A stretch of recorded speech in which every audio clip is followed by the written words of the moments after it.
So we had to do the newspapers and give tea. Hi there, good morning to you all who are watching us from wherever you are, especially to those in Takwa. And I hope that you had a good sleep, and I hope that the day ahead will be great. Definitely. And I want to say good morning to Salifu Combat. You are head of primary healthcare pharmacy, the Boku Presbyterian Hospital, and your wife, Flora. You with the Ghana Immigration Service, the Messiga border, you're working hard in these times of COVID. God bless you. Okay. So I'm starting with the Daily Graphic, Opemo.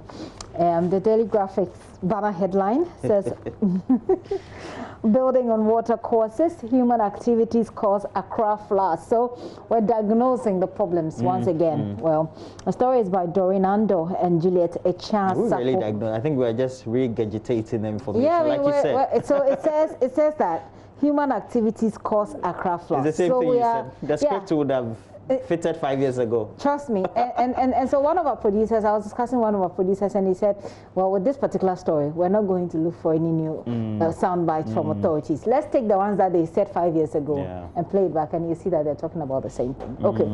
And we've been joined by Uncle Ben and Inshirado, the Rainmaker. Good morning to all of you. Morning, good morning. Okay, great. Inshirado, good morning. Good morning. How are you guys doing? Charlie, I love your voice. Why took some coffee or some appeal? Or some sugar. Appeal, seriously. Sugar. No, I'm actually yet to have some ginger tea and honey. Charlie, this man. Daddy B. Magufuli is Magufuli's friend. When people are eating kose and coconut. Anyway. I won't ask that one. The producer said, the director said I should ask you something, but I won't ask. Uncle Ben, are you also having any beverage? Uncle Ben, he's a garlic man. Pardon? Are you having any beverage this morning? Oh, not usually. My breakfast around 9:30, 10. Okay. So I started with the Daily Graphic. I'm just going to go quickly and finish it. The banner headline, building on water causes, human activities cause Accra floods. And there is a picture here. Okay, there you have it on your screen. It's and what's inserted on that picture is a developer filling the path that carries water spilled from the Wager Dam with heaps of sand at Tetegu in Accra. So there is a part that sort of absorbs water when the dam is open, and there is a developer who has put hips of sand in there. It makes no sense. I don't. But who sold the land to them? I don't know. So yeah, I don't know. But so perhaps that will be in the story. The story is on page 3. I'll try and take a look and see if I can summarize what it says. And then Supreme Court rules on NDC EC case June 23. Okay, so that's the date set. Oh wow. On page 13 is where you can find that story. 100 grams of seized suspected narcotics missing. Oh, wow. Page 13 again. And Ghana Beyond Aid significant for COVID-19 development of Safumafo. That was at the virtual forum held yesterday under the auspices of the Information Ministry. And then the General Legal Counsel has a notice to the public. It says that the General Legal Counsel is informing the general public of its intention to publish a joint report by the Legal Counsel. Okay. To get it's about degrees, law degrees, let me just say, so for the benefit of the public. And National Accreditation Board on Monday, they'll be publishing their reports on Monday, June 15 next week, 2020, on the assessment of tertiary institutions offering legal education at faculty level for LLB degrees. Please be informed accordingly. Signed by Cynthia Pamela Addo, Judicial Secretary. People who are studying law will be interested in that as well, and those who want to. Back page of Daily Graphic, $500 million cement factory for Wejak Bawe. And Mr. Ishmael Ashite, second left, Mrs. Tina Gifty Mensah, all of them cutting the sword there. And we will support local contractors to deliver. Amakwata is saying that story is from Samododu in Salaga. Samododu is my mate from GIJ. Samo, good morning to you. Shall I just take a quick look at the center spread of that Daily Graphic and what it says quickly?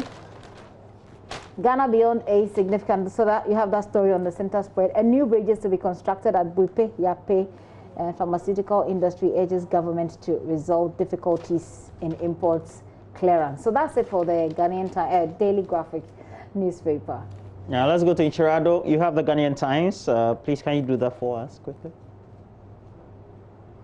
Yes, the Ghanaian Times has a very interesting front page. Says in the missing illicit drugs narcotic control commission charges at the customs division of the GRA, and government to invest in e-learning facilities for tertiary institutions. Also, the ban on noise making in Accra lifted, and compilation of the new voters register or the court brouhaha will be settled because the SC, which is the Supreme Court, will deliver the judgment on June 23. And that's the Ghanaian Times. Okay. Shall we go to Uncle Ben? Or do I'll come down here, do the Daily Guide. Okay. And it says NDC runs away from old register, has an attach or a number of pictures. Attaches Justin Amenuvo, Godfred Yabuadami, and Godwin Tamaklo. All of them have been, well, key figures in this. NDC Apostle on Tramadol as MPs defend him. We have this chopping and changing. Inserted picture of Apostle. I'm doing news. Fabina Owusweje and Harvard rewards Napo's effort, and vice chancellors engage Nana. That's a great thing to see. Meanwhile, Salah, that's the Liverpool player, shares free fuel for fans. Definitely. Should happen. That was a good one, Charlie. Okay, Uncle Ben, you have the dispatch. Hello? Yeah, you have the dispatch. Please do the paper, the dispatch. The dispatch, the lead is the NDC versus EC voters register. Judgment day 23rd June. And tell them why, because I forgot here earlier. And I'll be leaving them early. And the sub-lead is... Okay, Supreme Court... you need to mute your sound there so that we can hear Uncle Ben. Yes, can you hear me? Yes, please go on. Uncle Ben, go on. Uncle Ben, do go on, please. Hello? Yes, the second sub-lead is Supreme Court warns lawyers in NDC EC case, stop talking. You are creating tension. And I think that this is a very welcome warning, because, and I like what Justice Badegbe said. He said, if you want to start talking in the media, then you might as well file your documents in the media. So I believe that they will take note of that word, and then the disinfection of colleges for them to move in continues. And I think that Roland and Gifty, I'd like to make a comment on your Arrival Live. I think it's a very good campaign. Yeah. And if I may make a suggestion, I think that the GPR, the police must make it mandatory that every long distance vehicle must have a notice pasted above the driver that in case this vehicle is overspeeding, there must be a WhatsApp number or an alarm number that a passenger can say, look, we are in Roland's car or Gifty's car, we are heading towards destination A, the driver is speeding. I think that that will be a charge against reckless driving. Oh, I agree with you. Well, Gifty will wrap up with the few newspapers we have just a quick, left. The Ghanaian Observer in the Daily Statement. The Ghanaian Observer's banner headline: New Voters Register. NDC makes U-turn. Stories on page 9 and 10. Ghana Beyond Aid agenda crucial for post-COVID progress. Senior Minister, don't be NDC pawns for destruction. Sami Ewoku advises youth. And NDC Apostle test positive for tramadol weed. Back page, Black Queens tipped for 2023 World Cup. And CK Akono set to rotate Black Stars captaincy. Okay. Gillett calls for revolution on racism. Certainly we should. And center spread, Mahama's trainee nurse teacher allowance U10. Has NDC lost its senses? Nana B asks. We're not overwhelmed by coronavirus cases. DHS Director General. And Queen Mother's pledge to support fight against coronavirus. CI-126, Supreme Court can declare Parliament's decision unconstitutional. Kweku Bako is saying that.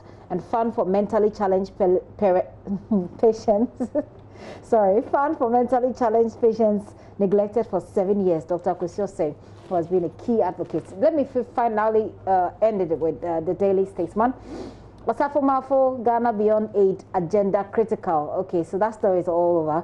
And don't register with an exclamation mark. The story is on page 2. According to the Statesman, NDC is ordering supporters to boycott new voters register and let's safeguard Ghana's future. President Akufo-Addo saying that. Back page, Edwin Mutu, the 15 million euro man. What did he do next? And Dele Ali, Tottenham midfielder, banned for 1 match over coronavirus post. Center spread trade fair to stick to 2022 deadline for redevelopment, says MD, and 4-1 District 1 factory firms granted tax waivers. That's it for the Daily Statesman, and that's it for me. Yeah. Yeah, and Uncle Ben, one of the key dominating features for the news day before the close of the period, the last 12 hours, was the outcome of what happened or transpired at the Supreme Court, and especially for the legal team of the NDC to make those changes. Please come again. There's a problem at the studio vis-a-vis. There's so much noise. Please come again. Okay, Uncle Ben, let's work that out. Let's just Inshira, what's your pick for today? Whilst we work on Uncle Ben's sound. Hi, Inshira. Okay. Uncle Ben, can you hear us now? So, okay. I think Inshira is on. Gifty. Yeah. Please go on. What's your pick before you? I'm hoping you can hear me. Okay, so I think I want to jump into the narcotics control story on the front page of the Ghanaian Times. Now, it's quite disturbing that the Narcotics Control Board is alleging, or rather charging, that over 100 kilograms of cocaine, which they submitted to the Ghana Revenue Authority, the Customs Division of the GRA, for safekeeping, has somehow disappeared. And you and I know this is not the first time this is happening. And it's quite frustrating because we cannot be having this happening in our society.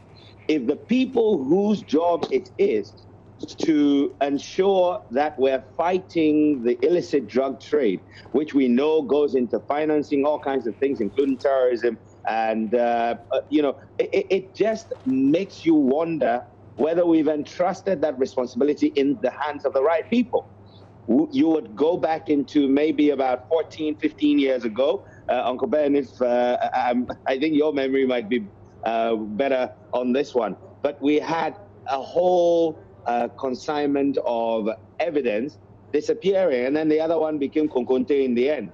I mean, who does that? Why should these things continue to happen? And it seems as though nobody has been held accountable for some of these lapses in the security that's supposed to surround the evidence which is being held. And I think that it's about time that we actually saw people held responsible for, 100 kilograms of cocaine is no mean, feat to suddenly disappear. Who had keys to that place? Who had responsibility to ensure that it was kept in a safe or some sort of a vault? We need to know who all these people are and ensure that they're answering questions. And there must be sanctions. I think the problem with our society is because we see very little of people being sanctioned. Other people are emboldened to do these things. I mean, how can 100 kilograms of cocaine just evaporate? And I think that the Narcotics Control Board has every right to put this matter out there. And it's about time the government agencies held themselves and other supporting agencies accountable for the various things that they have to do in support of each other. It is only when we're accountable as a people that I think we can make the progress we require. The story actually says that it got missing in the custody of customs. Well, I think that on this matter, in a month, if there's nothing on this matter, I will start holding the IGP responsible. In the same way as if the police misbehave. If the police do well, the IGP takes the credit. once there is a negative aspect, he must take the flak. Let somebody in a village go and steal a piece of yam costing 7 cedis. That person will be sentenced to a 3 months imprisonment or pay a fine of 100 cedis. If the person had 100 cedis, there was no way he would go and steal 7 cedis worth of yam. And in a month, I'm hoping that my good friend the IGP will do what is necessary. This is serious. I mean, like Inshua said, we've had cocaine turning into white powder, turning into coconte, and this thing must stop. So apparently, this is a part of the story that says that said substance was allegedly detected missing when the Customs Division of the Ghana Revenue Authority, 2 days after the seizure, invited all agencies at the border to verify the exhibits that NACOP left in the custody of Customs. So what we know is that it got missing in the custody of Customs. So I guess we can rope them into this discussion as well. Oh, it's important we all know that we have precedent and we have smaller doses or weights of narcotics always getting missing in the exhibit. It just takes us back to that period in 2008. Uncle Ben, my discussion wanted to focus, or it wants to focus on the subject of why the NDC's legal team may have decided to change their own petition or what their case was before the Supreme Court. I think, just a quick one, I think they were given the option to choose one out of the 2 cases. Yeah, it's an option. They could have decided to say that, look. Right, okay, right, true. Uncle Ben? Hello? Yes, Roland is asking for your thoughts on the NDC EC saga.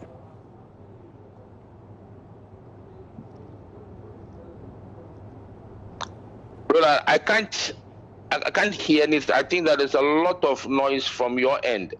Okay. Okay, so basically, it's just what transpired at the court yesterday, and then also what the ramifications ultimately will be, as we know, the discussions in the period before 23rd.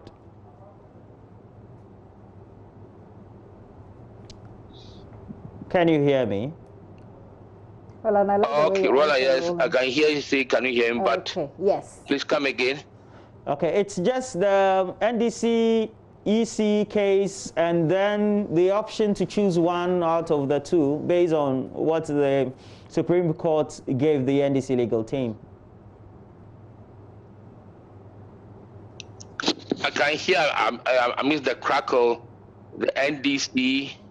Well, I think that if what you are saying is whether the NDC concerning the, if I can guess right, them dropping one of their 2 submissions, is that it? If it does, say, give me a thumbs up, if that's what you mean. Yes, I think that the judges were magnanimous in asking them, because the 2 claims that they took to court was like head-on within themselves. One, you are saying that the EC, by challenging the EC's constitutional right to do voters register. And the second one, you are assuming that the EC has the power, so you are challenging their decision not to include the old voters register card as a basis for registering the new one. And I think that they were smart.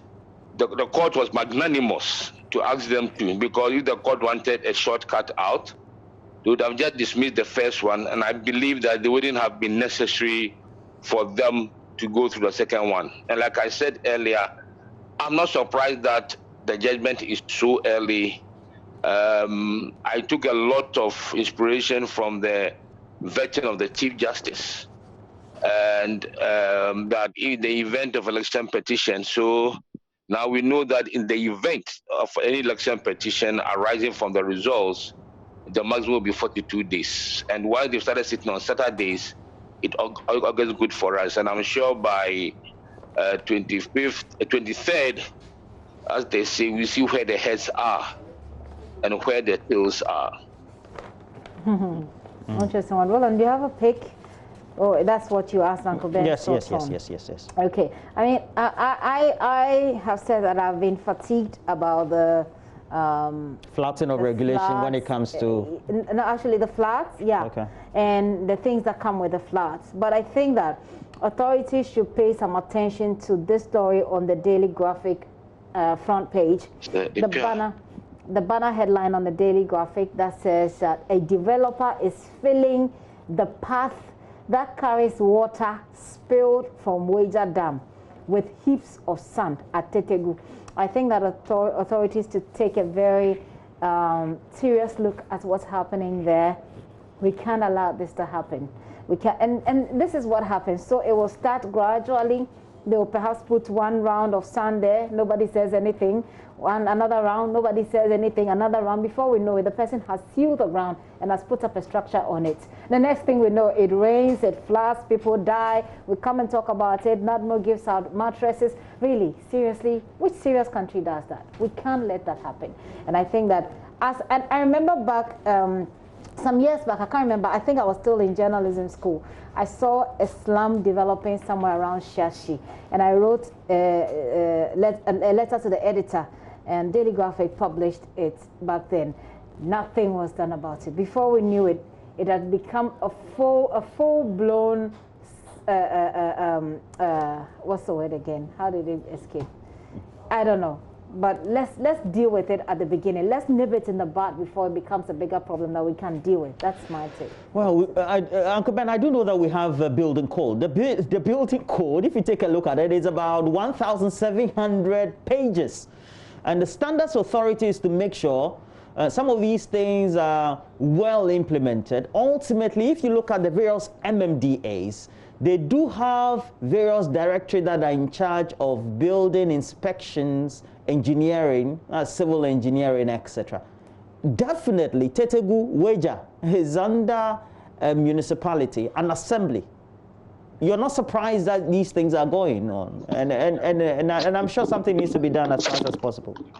Uncle Ben. Uncle Ben. Okay. Uncle Ben, what's your pick for the morning? Uncle Ben? Well, today... Yes, Roland, I think that... Can you hear me? Yes. I think that there are times I usually feel very despondent. There are times the media is unjustifiably accused of being just interested in sensationalism. We don't help in national development. But it is so irritating, annoying, and unfair when such stories are brought to the fore and civil servants don't act. I've always said, and I'll repeat again, that if somebody's house is demolished because it was built on a waterway, if the person has proof that he had a letter of permission to construct that house, the person who signed, unless the person is dead, he must be charged. Because I cannot, for heaven's sake, have a letter authorizing me to build on this way, and 10, 15 years later, my house will be demolished, which I might deserve. But then where is the trust in public officials? I believe that there must be a situation where these things, like Roland, you are saying, must happen. People often advise, people will come to our office, they will have documents. They said, oh, they've been told to build quickly, build in the night, like this publication. The editor of the newspaper cannot enforce the demolition. I think that the government or any government who comes must have a small implementation concerning having very serious. You see, the media, some of us get so frustrated. Yeah. At times, at the risk of relationship with friends and family, you do a story and then you annoy people, and the agencies that must act, if we are to take the agencies to court, somebody goes to court and decides that this thing, I brought it, and I'm hoping that the way cases are being fast-tracked now, Roland and Gifty, we might be able to, because next year by this time, God willing, we'll still be discussing flats. Well, thank you, Uncle Ben. That's what we have to call it a morning. We do hope that you have a great weekend. But, Gifty, we have to take a break. We have to do, oh, really? We have to do some sports. Yes, so we're doing sports next after this break.